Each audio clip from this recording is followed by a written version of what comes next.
তো হেল্লো বন্ধুরা, আমি কালাসান আবার এসে বললাম নতুন একটা ব্লগ ভিডিও নিয়ে। তো আজকের ব্লগ ভিডিওটা হইলো আমার ছোটো একটা ভাই, মানে বন্ধু, সবসময় না মানুষ তো বন্ধুই কই, ভাই কই না। তো আজকে বাড়িতে চলে যাবে।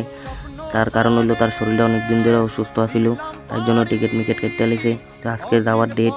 তো দেহ শরীরটা হুগাইয়া, এতদিন শরীর অনেকদিন খারাপ আছিল, হুগিয়ে কি তো এই গেছে। তো এই ওখানে জামু এয়ারপোর্ট নামাই দিয়ামু। তো তার ফ্লাইট হইলো সকালবেলা, বলতে ভোরবেলা আর কি। তো এখন নামাই দিয়ামু দেশিরা। দেহ রেডি হয়ে গেছে ফোলাটা। তো রেডিমেড হয়ে সেটা নিচে গেছে। দেশের এই আমার আরেকটা বন্ধু আছে, তার লগে কথাবার্তা কইয়া বিদায় টিদায় নিলাম। তো আস্তে ধীরে ওখানে রনই জমু এয়ারপোর্টের দিকে, ওটার মধ্যে বই রয়েছি। তো দেখতে থাও ফুল ভিডিওটা।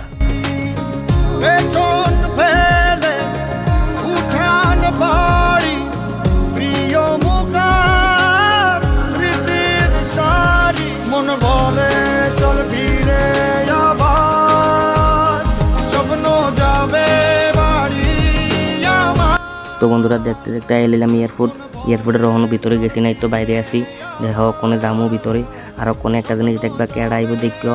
ওখানে এই দেহ দেখতে দেখতে এলিল আমাদের সাদা সান। আমি এলাম কালা সান, আর এটা হইলো সাদা সান, আর ওই হেড হইলো আমার ভাই। তো তারও আইসে এই বেলের আগে যেতে একটু দেখতে পেলিয়া। তো দেহ আঞ্জি দিয়া ভালোবাসা দিয়ে লাইলাম, তার লগে ভরপুর দেখা হইলো অনেকদিন পরে। লাগে একটু ভালোবাসা কোলাকুলি দিয়া বই রইলাম। তো বন্ধুরা, ভিডিওটা ভালো লাগলে লাইক, শেয়ার, ফলো করে দিয়া, সাবস্ক্রাইব করে দিয়া পাশে থাকবা। তোমরা একটা লাইক, একটা সাবস্ক্রাইব দেখলে আমার মনটা যেই খুশি হয়, মনটা কয় শুধু ভিডিও বানাইতাম। তোমরা ছোটো ভাইদের একটু ভালো করে সাপোর্ট করবা, বেশি করে সাপোর্ট করবা। তোমরা ভালো ভিডিও, মজাদার ভিডিও দেবো ইনশাল্লাহ। তো বন্ধুরা, উঠে এসে এদিকে দেখো আমরা ফটো তুলতেছি। এই দেখো আমি হইলাম ক্যামেরাম্যান, আর বন্ধু ফটো তুলতেছে, আর একটা বন্ধু ভিডিও করতেছে। আর একটা দেখো হাসপাতালে বাড়ির জেগে, এবং অনেক খুশি আনন্দ থাকবোই। বাড়ির যাওয়ার দিয়ে একটা আনন্দ, এটা শুধুমাত্র যারা প্রবাসী আছে তারাই বুঝবো, যারা বাইরে থাকে, চেন্নাই হোক, বিদেশ হোক, বা যে কোনো জায়গা হোক, তারাই বুঝবো বাড়ি যাওয়ার আনন্দটা কতটুক।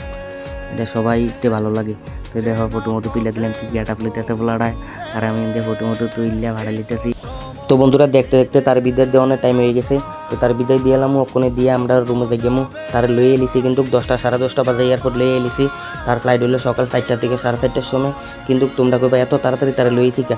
তো আমরা তারা লয়ে এলিছি, তারে দিয়ে আমরা রুমে দিয়ে ঘুমাইতে হইব। আমরা সকালে ডিউটি আছে।